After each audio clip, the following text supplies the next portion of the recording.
Okay, welcome back. So our first panel is about what we said a couple of times already, building the 6G human resource, training and upskilling. This is a verb I didn't know, but it's nice, it's compact, upskilling for the wireless industry. So our panelists today, well, first, the moderator, Kaushik, who has been introduced, who's introduced himself, who's our host. So please.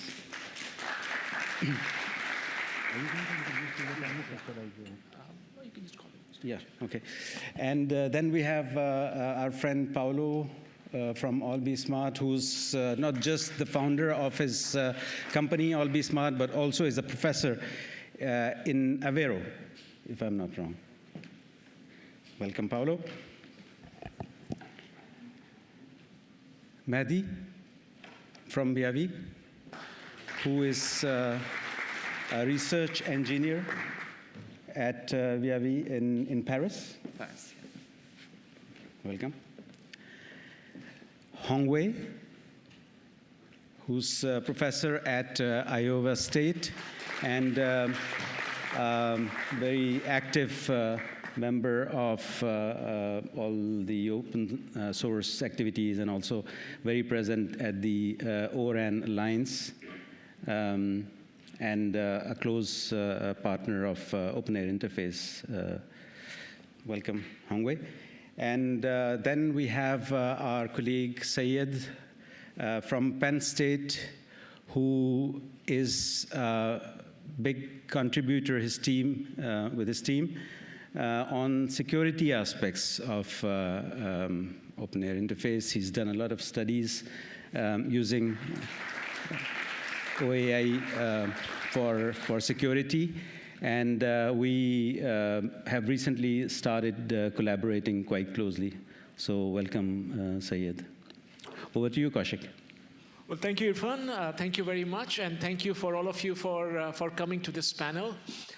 We promise to solve the world's problems. So please hang in there for another 45 minutes or so, and please engage. So this is an interesting panel, and as you can see, we have a healthy mix of industry experts and the academics, okay? And because this problem of training and upskilling for 6G is not just a pure industry problem or a pure academic problem. So there's going to be some great synergies that we hope to explore in this panel going forward. So before we go and ask pointed questions, I just want to probe a little bit further based on the kind of work that you're doing on how you see this particular problem being addressed. So let me just start out by asking, and we can go around in sequence. So the first question is to you, Paolo. You have pioneered a system that has taken abstruse, complex, large-scale cellular networks, and you brought them down to a classroom level. You've gotten that down to labs. So tell us a little bit more about this offering that you have, and how does it help professors like me and students like the ones in the audience to get hands-on and down and dirty with a real cellular network. Thank you for the invitation, and great question. So what our company, All Be Smart, does is consultancy services on top of OpenAirInterface. And thanks to this, we do a lot of contributions to OAI code. From several years, we have built a good team of contributors to the code. But looking to the typical questions that our customers reach us, we found that there are a missing part on the open source itself. Is a way to decrease the barrier to adoption. OAI is a great tool, but we feel the difficulties of professors, students, to have a stable end-to-end 5G test bed. This is, I think, is not the fault of open source, it's the complexity of 5G. 5G is a very complex standard. And apart from your research interests, you need to deal with a lot of configurations that are needed to have a stable test bed. So again, after years of contributing to the code, we realized that there is here a need, and we build a system that integrates the core network and the G-Node B in the computer platform, is the OAI box. And that allows students, professors to have a small cell in the classroom where they can play with. And I think we have been quite successful. We have more than 140 customers. Big universities have adopted the OAI box that we are very proud of. And we are always getting feedback from these users how to improve this abstraction layer that we have built to facilitate the use of the code. So OAI democratize wireless innovation, but OAI box democratize the access to this OAI code. Great. Well, great. Thank you to you and OAI for that. In fact, I think you also have some hands-on tutorials and such in the coming up days. Yes. So I'm sure a lot of the students here would love to attend. Let me continue on this. I was at a panel on 6G recently, and before we started anything else, it quickly went to the direction of AI and the role of AI in 6G. And I know that you've, Madhi, you've worked for many years in this aspect of integrating AI technologies in 6G and beyond. So from your vantage point, are we doing enough? Do you see students who come up to you, are they well trained in some of these skills and techniques that you see essential for 6G? Okay, hello and thank you. I do see students, so now I'm in industry, but I do still teach some courses. And I do see their interest. They are interested. They want to know how things work, what is this? Maybe for them, is it a bubble? Is it a real thing?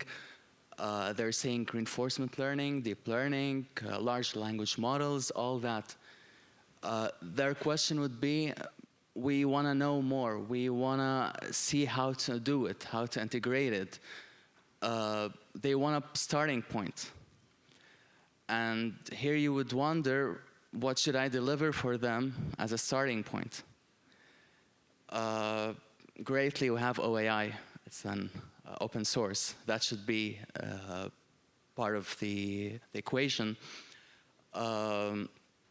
You could say maybe especially in universities, MATLAB is free. AIRC from Viavi for education. It is also, we have education licenses we can give them. SRS run, all that is good, is necessary. But we also, and this is a personal thing that I have found, like to say, maybe suffered 6 years ago. I was considering to start working on OAI back then during my PhD. And we had limited time. And back then, it wasn't as advanced as now, those massive big number, or hopefully there will be massive workshops related to OAI. It was still in the infantry phase. So it wasn't as easy as it is now to start with working on these software. What I would say is we need students to get exposed to these software tools. We need them to have the great understanding of AI ML, which is going on now. A lot of universities are integrating state-of-art machine learning. And then we need them to work on projects during their final year project, during their master thesis. We need them to work on maybe integrate some SDRs with OAI, with SRS RAN, do some stuff and see how that works. So hands-on projects. Exactly. Hands-on things. So on that front, let me ask Hongwei, you have taken these experimental systems from the lab out in the field, and you have done it over really large distances, over miles sometimes. So when you are scaling this up from a lab to a real-world deployment, what do you see as challenges that need to be addressed? Especially, how can we prepare our workforce here to start to look at that large-scale deployment effort, starting from a more controlled lab ecosystem? Right, that's actually a good question. We have have had the pleasure of working with Florian and other colleagues in bringing the OAI to the aerial deployment, which is actually a test bed covering actually about 500 kilometer square areas. So there were actually, I think, to your question, I think there are probably two parts of that, right? I think, you know, in academia, we tend to, at least for the algorithmic aspect, right, we tend to look at ideas, but sometimes without actually getting to how those ideas can actually get materialized in practice. And then there's actually the system architectures community where they really look at those nuances there, I think. So in a way, I think in the effort of porting OAI to the open large-scale field deployment, I think there are probably two lessons we learned. One is actually the nuances. What seems to be nuances that becomes super critical. For example, the one problem we had to solve is to enable reliable random access, right? How do you make sure the handshake, everything is actually reliable, predictable? That actually requires a lot of details. Look at the details of how even the bits and bytes are transmitted. So those are those details that could be useful. And I think the other part would be actually basically by going through this exercise, right? The students was able to discover new problems that we have never thought about. Like those relates to the time sync, for example, at the very sub-microsecond level. Those are actually details that I think that unless you try it, we never actually thought about it. We thought it should work, but end up having to spend a lot of time actually. There are some good research questions there. I think that's an excellent point. It's, yes, we learn overarching theory, we learn big network architectures, but unless you've deployed and really sent those bits over the channel, there is still something to be said. So let's move on to that real world and the complexities of the real world. So Hongwei mentioned that things that work in the classroom, in a lab, described in a textbook, may not necessarily work in the real world. And you have done a lot of work, Syed, on securing these networks, finding instances where there could be holes which you need to patch. So tell us a little bit more about how bad the world is outside now that Hongwei has deployed his big large-scale system, and what can we do to make sure that our students are aware of such fallacies and pitfalls and they are able to sidestep them? Sure, excellent question. So of course, I mean, there is always a cat and mouse games between the attackers and defenders, we know. But from our recent experiences, what we have seen that there are very critical flaws both on the UE side, RAN side, and core network side. And the extent of the problems could be just mere denial of service attacks to complete control of the node or the UE or the RAN by the attacker. So, I mean, the vulnerabilities sort of expand over network vulnerabilities, software vulnerabilities, system vulnerabilities. Now, to the second point of the question, that how our students can learn more about these problems or get more equipped to defend those kind of problems. So I feel that there are two aspects here. One is that, of course, we have to be security aware, and also we have to be knowledgeable about the systems that we are looking into. So students must need a good understanding about the cellular stack from all aspects, from physical layer to upper layers. And also they have to be very knowledgeable about the security. Now these are theories, but to make it work in practice, so we need more hands-on labs, exercises. One quick example, how did I learn about cellular network security, because I was not at all trained with the cellular networks. So I tried to reproduce some of the previous security issues found by other great researchers. And that's how, by doing some kind of hands-on exercise, I try to learn. And I also train my students in that way. So these are the quick aspects that I can see. Great, wonderful. So, since we have such an impressive and expert panel here, I'm going to ask them some hard questions. Okay, now this is going to be the toughest panel you've ever seen. So the questions are as, okay, so the next question to all of you, yes, you all mentioned that we should have this, we should have that as part of a curriculum, but time is limited. So my question to you is, help me understand 2 concrete items that you should definitely want us to include in a rigorous engineering curriculum, and name 1 item that should be removed to make place for it. Okay, so you cannot give me the 2 items to add without removing 1 item. I'm going to let you all respond to it. Please, go ahead. Maybe starting for removing legacy technology, I would say 2G, 3G. We don't need to teach this legacy technology anymore. And also, as myself also, I spend a lot of time on propagation modeling, channel modeling that use statistical models, Okumura-Atas, and this kind of stuff. Look into the powerful tools we have today, like Shiona ray tracing with GPU acceleration. It seems that you can get more accurate channel modelings using these resources today than looking back to the classical stochastic models. Okay, so you're saying let's not worry too much about the past of 2G, 3G, but perhaps maybe at least distill the lessons learned in some way, and then yeah, time is limited, and then if you want to find room for AL, MEL techniques that was just mentioned, you need to remove some of these maybe more physical aspects of propagation, I guess. Well, that's chapter 2, which is not going to be there for the finals anymore, right? That's all right. So why don't we continue? Yes.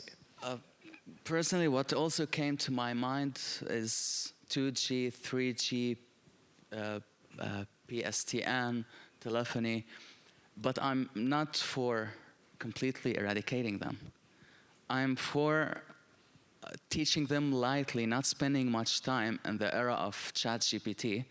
Encourage students to go and read them later on, but don't put a lot of time there. There is more important stuff to master.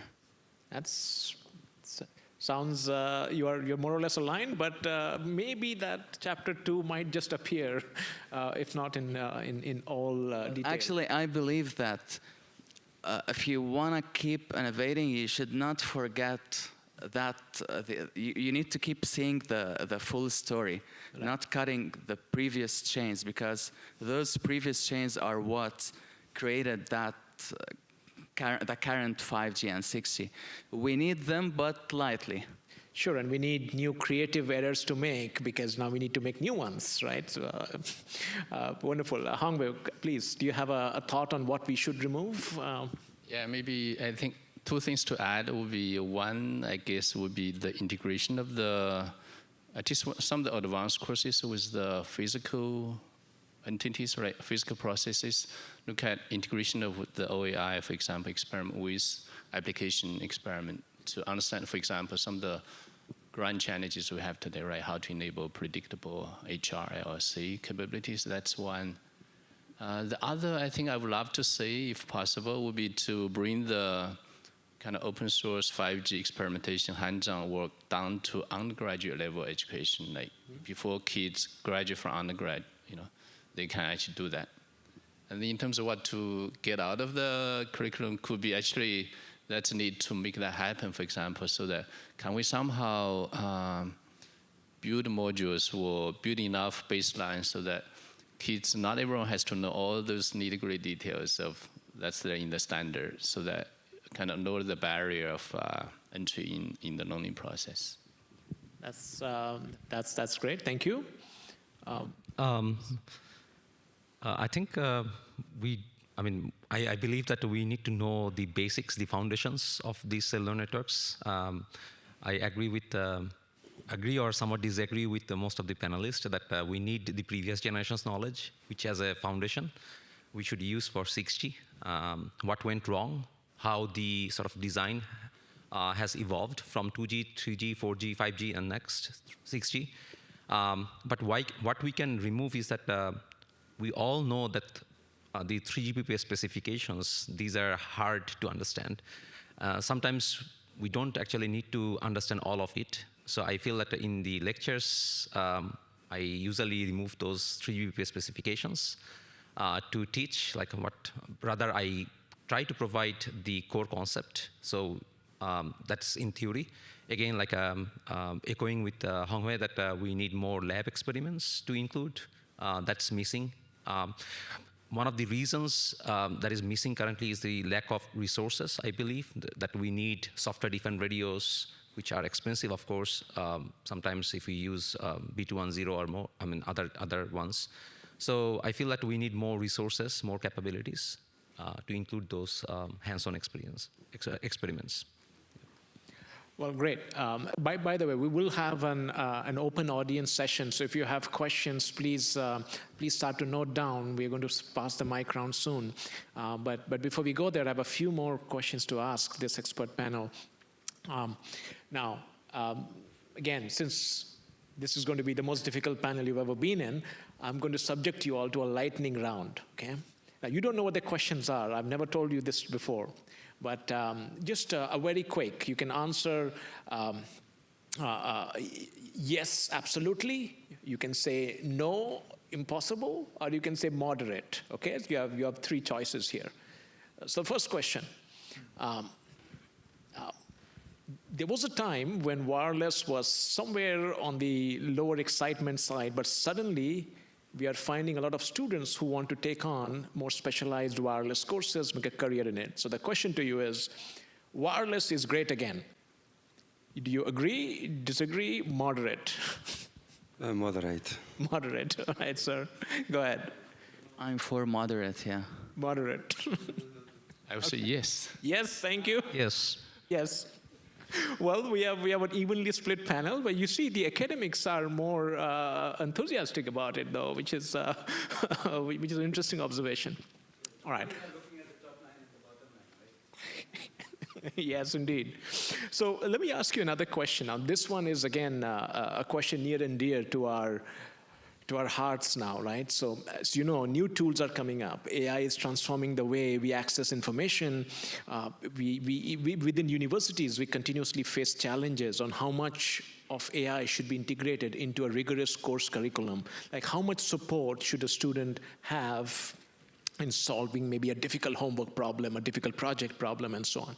But when you go out to the industry, you will find that all these tools are there. So if you don't know how to use a tool well, perhaps you are not going to keep pace. So help me understand, demystify this next steps as a student goes through a university system. How much of training on AI technologies, especially tools that provide some sort of a help to a final task should be incorporated in the curriculum? Should we focus on foundations and let AI be that tool that you learn perhaps in your final few years? Should we start it right from the ground up? How would you approach this if you could have a clean slate and start from scratch? AI native curriculum? AI native curriculum, right? That's certainly one thought. Others? Yeah, it's a very hard question, I guess. The reason is there is always a conflict that academic integrity of using the AI to complete the homework or assignments versus how to use AI for great research. So I guess from my experience that we, as an academician, we don't teach students how to use AI to do the homeworks or assignments. But I can see that we are extensively using AI to do research. So there is certainly a sort of a gap here. So as echoing with Mahdi, that we need some kind of AI that integrated in the course curriculum to teach them how to use AI responsibly without violating the integrity. So it's a sort of a, what I feel is that the coursework should be designed in a way that all the labs and experiments they are free to use AI tool, but there should be some challenges that AI may not be able to solve, which needs human intelligence to solve. So that's the way we can move forward. Yeah. Any other observations on this? Just to emphasize that important to keep the critical thinking, and the students should be aware of that is not just drop AI on top of the problems. You need to look to the results and have a critical view and know how about and AI is not always the best solution, so then you also be aware of the classical approach and be able to compare and to understand what are the trade-offs in terms of energy costs, complexity, trust. So all these domains needs to be emphasized, the critical thinking of AI results. So let AI do its thing, but come back and then analyze, critique, decide whether that solution is at all usable, whether this makes sense in the context, and so on. So just don't blindly trust it. Yeah. In fact, it's an open challenge, but thank you for taking this question on. How are we doing in the audience? Is there a burning question the audience would like to ask at this point? Any questions from the audience? Well, if not, then I have a few others, tough spots to offer you, okay? Now, this is again going to be a rapid-fire lightning round, okay? You can say, yes, I fully agree. You can say moderate, or you can say absolutely no, this is not happening, okay? So the question to you is, as these 6G is coming up around the horizon and technologies are becoming more complicated, more, a large number of antennas, new spectrum bands, new use cases, questions about sharing, etc. When you find students entering the workforce, you find them ready to take on the challenges of 6G and beyond, okay? Wholeheartedly yes, absolutely no, or moderate? We'll start from... Excuse me, the question is how easy it's to find the students? The question is that when you see a student graduating from universities and entering into the workforce, and you find that these really complex scenario of 6G is now coming around the corner, you find them ready and prepared to take on this challenge of this upcoming 6G era. Agree, disagree, or moderate? Unprepared. Unprepared, okay. Well, that's, we need to work on it then. Yes, sir. I would say moderately. Moderate. Not, yeah, you still need to prepare them, but they are not starting from scratch. They have the required skills that will allow them to proceed later on. Right. Okay. But of course, they're not experts. I'm going to come back to you. I need more answers on this one, but yes. Yeah. Complex problems. Let me continue. Add a moderate, I think additional training probably would be helpful. Moderate. Yeah, same thing, like moderate, because they need more hands-on experiences, and I don't think we all have the equipments here, so they need more training. So the difference between proficiency and confidence, at least in your minds, and the state of affairs today is really the lack of prototyping, experimentation, moderate scale, and at scale. Is that really the principal issue that you are identifying as you recruit people, as you work with your collaborators and recruit juniors who are now entering the workforce? Is it really that is the foundational gap? Yeah, I can comment here in a specific aspect, because we sell OAI Box to professors across the world. And we see the gap in the understanding the 5G standard, even from the professors, And this, I think, is related with the way we structure the funding of universities in Europe and in the US. Professors are evaluated based on the funding they get from research grants. And for this, they need to be always looking to the new shining thing, to the new research trend to get proposals accepted. So they don't have actually the time, I feel, and sometimes the motivation to go to the boring stuff of the 5G standard and to understand the complexities of the 5G standard. And then I think this will create a gap between what has been taught to the students that, of course, maybe they are preparing for 6G, but we feel a lack of understanding and know-how about the 5G standard that has used today on the market.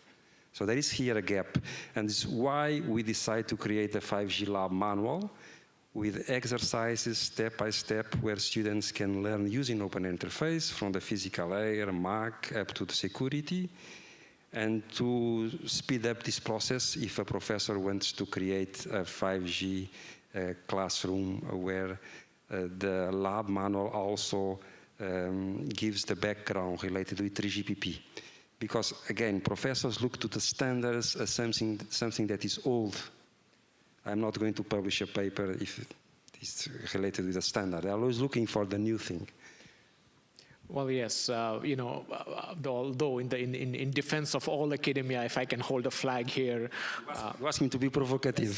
For sure. Look, I mean, we want contrary views in the panel for sure. But then again, there is. I agree that there are different incentives for the academia. They are incentivized on publications, not only on grants, but oftentimes your currency is whether you published in the top tier venue, and sometimes it's hard to do. But yes, your point is well taken.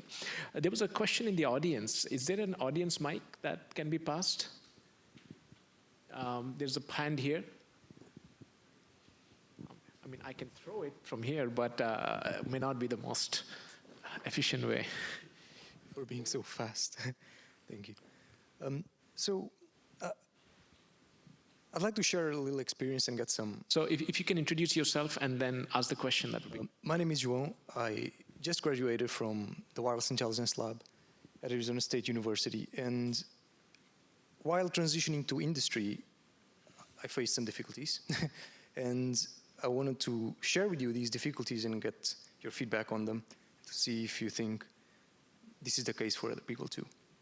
In my case, since also I still interact with my fellow PhD students at the university, what is hard when I'm interacting with them, and what was hard for me while transitioning to industry, was languages. Because AI, machine learning, you can find notebooks online, and it's mainly Python. When you want to start doing things with the standards, Python becomes, there's less things in Python. So is there a question a concise question we could pose to this panel? Do you think it's mainly a problem of tools? That people don't know how to use tools that are already out there, that don't know how to speak the languages that these tools use, like OpenAirInterface and using C and C++, more than the standards and concepts and propagation. So it's a question on do you think we are training our workforce enough in programming languages, in software tools that then are built on those languages? Is that a question? So I think there was some consensus on the panel on that, but I'll let the panel respond. Actually, I believe this is part of the process. Whenever you're learning something new, it's normal to have some difficulties at the start. What you will need practically is some hands-on sessions, some workshops, some lab stuff, and then it will be resolved. But of course you will have initially some problems because you're learning something new. You're learning some new projects, new code, different stuff to learn. So I think this is normal. You can't. The only thing you could do is just make learning resources more available. Thank you. Great. Any other comment? I don't think it's a tool problem or language problem. It's more about whether you are experienced with dealing with large projects, large stack, and also the foundations. Thank you. Let's just pass the mic to the second question in the audience. Please introduce yourself and ask the question. Sure. My name is Vijay Saar from NC State. So I have a question regarding this course that I'm teaching, actually. So I teach a graduate level course on ORAN. It's called Fundamentals of ORAN. It's available for the industry if they want to try out. So the one thing I really wanted to do was actually ask the class to build XApps and RApps using OAI and STRs in the lab. But the problem I faced was it's so expensive. right? To get even the simplest network, you need at least 2 STRs, right? OAI box is just too expensive, right? Even with the open source OAI software, the B210s is still 2.5K, and you have 20 students in the class, that's easily $500,000. No department is going to spend that kind of money for a couple of classes on hands-on training, right? So until and unless we create a lab which goes throughout the semester and trains 20s of students. So what's your take on that? How do you bring hands-on exercise in the lab, in the class, when it's so expensive to work with them? Thank you. But before OAI Box jumps in and answers this question, I just want to also broaden this question to others in the audience, because Hongwei, you were working on city-scale platforms or community-scale platforms. These are large-scale platforms. How can that be used for maybe education and training? You both mentioned VIAV has a very large facility in Texas where you are running a large sort of a system where you can emulate parts of an Open RAN environment. Valor. In Arizona, sorry. And then you mentioned about the kind of new failure points that emerge when you start to experiment with large-scale systems. So this is a general question. It's an important question. How do we enable those experiences for students at price points that universities can afford? We'll start with you because the question was initially directed to you. I think when I graduated, most of the work was done in simulation-based MATLAB because universities could not afford to have Ericsson testbed. Today, thanks to OpenAirInterface, open source code, to NI WASRPs, I think there are a quite affordable system that can be built. And the system works without the OAI box dashboard. We can run an OAI system end-to-end. What we do is an abstraction layer that facilitates the use of the code, and you provide also the hardware that somehow is optimized to run. And we are talking about a price point less than 20K for a lab where you can create a cell and connect several students and running exercises. It has a price also because of the support we give to our customers, but we are in much better conditions than in 4G to having this kind of hands-on experience. Yep. Sure. If anybody else would like to comment on the affordability and access of experimental technologies to students and training. Actually, I can give you us at VIAV, take us as an example.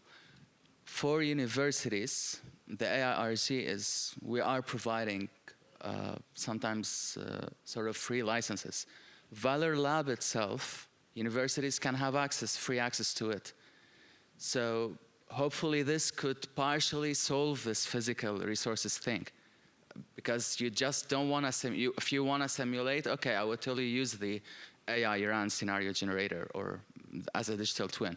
But if you want the physical resources, you will have Valor.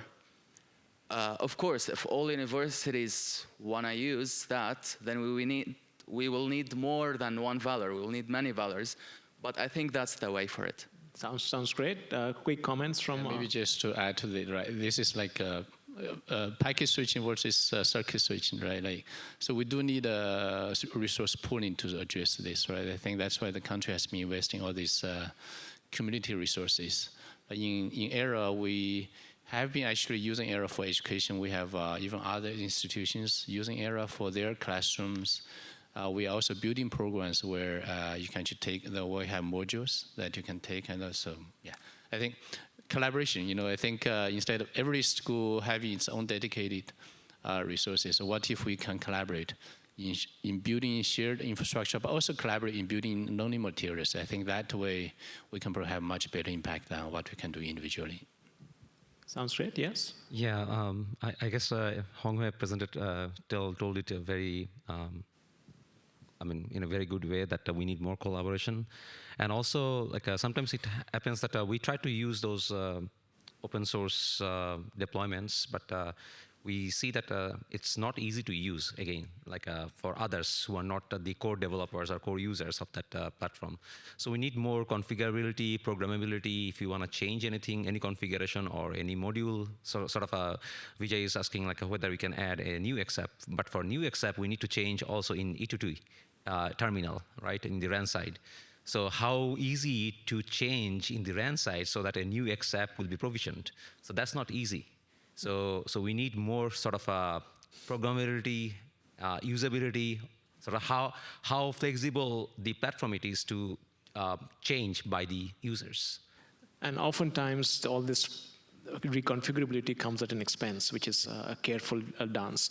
So as we conclude this panel, there is this one question again, the last lightning round question that I'm going to pose to my expert panelists.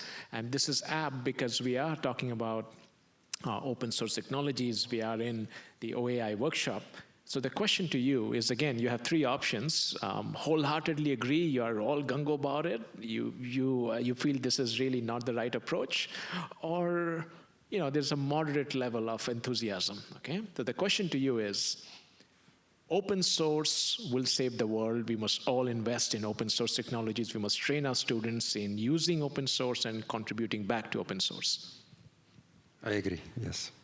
In what way? It's super enthusiastic? Super enthusiastic. Enthusiastic, yes, sir. Wholeheartedly agree. Heartedly agree. Yes. Yes. Strongly agree, but I have a question for VIAV, since they said strongly agree, but will VIAV make their code open source?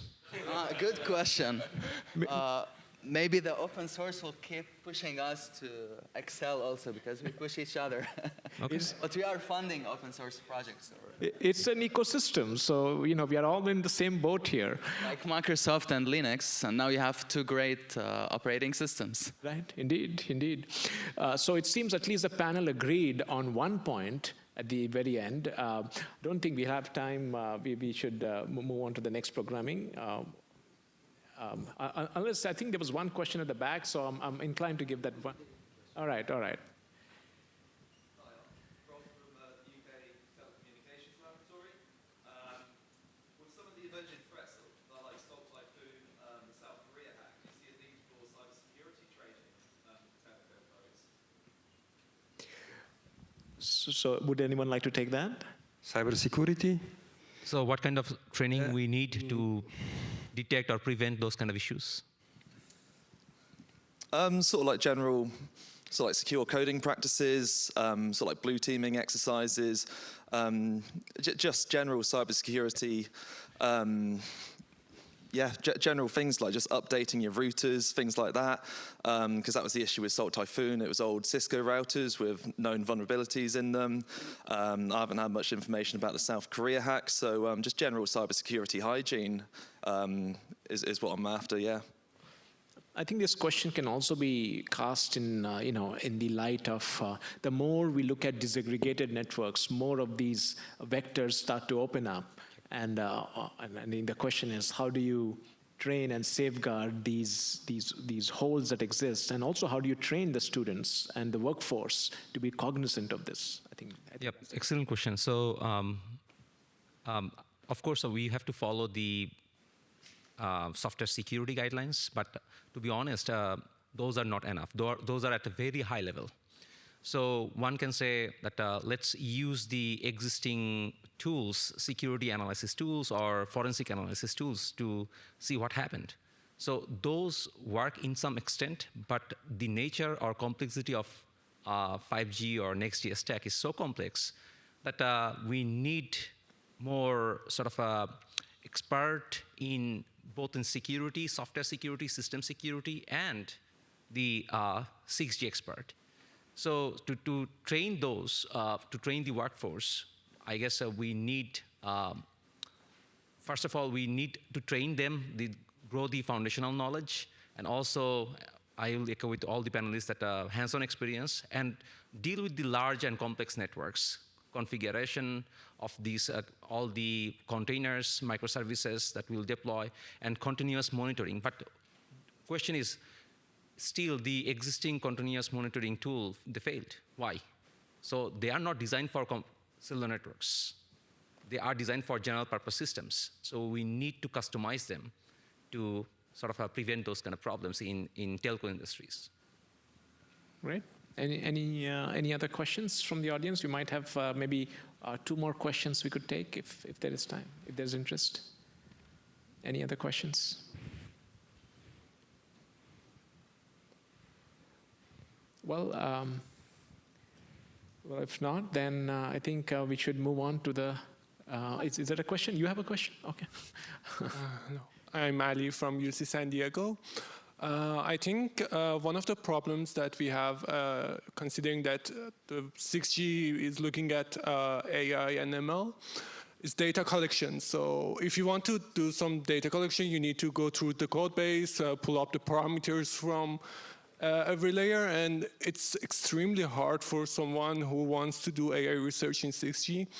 How do you think we can address these kind of problems and maybe make some kind of platform to collect data from the RAN and facilitate building AI-driven XApp or apps? I have an example, but it's in Europe, not here. We're now part of a European-funded project, 6G DALI. And the goal there is to create data spaces. What are these data spaces for? There you would store your data there, or someone would store them there, and you will have the ability to access them from there. So you will have a public repository where those data sets generated from different test beds, let's say open source or free test beds hosted at universities, you will have the data stored there. So this way, if you're an AI researcher, or 6G AI researcher, you want specific scenarios, you want specific KPIs, you want to train your ML, DeepL, RL models, that will be your go-to. You'll start to go from there and fetch the metrics or the data or subsets of data that you need. Great. I think we are about the end. I just got a nudge saying that Irfan is getting ready to push me down the stage. So thank you again for your presence and for these questions. A big thank you to the panel for answering my tough questions, and appreciate all the guidance you've given. Hopefully, some of you will catch our panelists in the breaks and continue these discussions forward. Exciting, and we live in really exciting times. Thank you. Thank you. Thank you.